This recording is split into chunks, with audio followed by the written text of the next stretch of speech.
রাষ্ট্র কাঠামোর 31 দফা কর্মসূচির যে লিফলেট, সেই লিফলেট বিতরণের মধ্য দিয়ে আমরা একটি ছোট্ট পথসভা এখন আমরা উপস্থিত রয়েছি।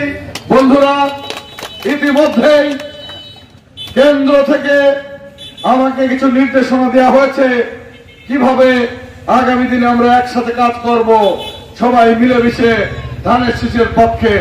সেই জন্য আমি আপনাদের মাঝে অত্যন্ত দৃঢ় কণ্ঠে বলিষ্ঠ করে বলতে চাই, ধানের শীষের মনোনয়ন একজনই পাবেন এবং সকলে মিলে আমরা তার পক্ষেই কাজ করব। আমাদের যে যেভাবেই প্রচারণা করুক, প্রচারণাটা হচ্ছে ধানের শীষের পক্ষে, এটা কোনো ব্যক্তিগত প্রচারণা নয়। এটা আপনারা জানেন, আমি জেলা বিএনপির মেম্বার সেক্রেটারি, আবার আমি 2018 সালেও নির্বাচন করেছিলাম ধানের শীষের প্রতীক নিয়ে জেলখানায় বসে।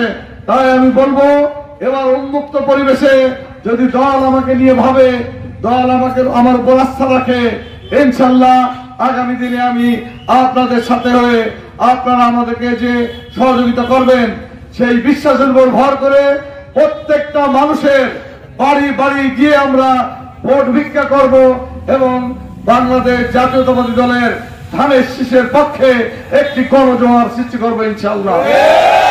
আপনারা সকলেই সেই কর্মকাণ্ডে এখনই সম্পৃক্ত হবেন। মানুষের কল্যাণে আমরা সবাই নিজেকে উৎসর্গ করব, এটাই আমাদের নেতার নির্দেশ। আমরা সেই নির্দেশ মেনে পথ চলবো। সবাইকে ধন্যবাদ। বাংলাদেশ জিন্দাবাদ। শহীদ জিয়া অমর হোক। খালেদা জিয়া জিন্দাবাদ।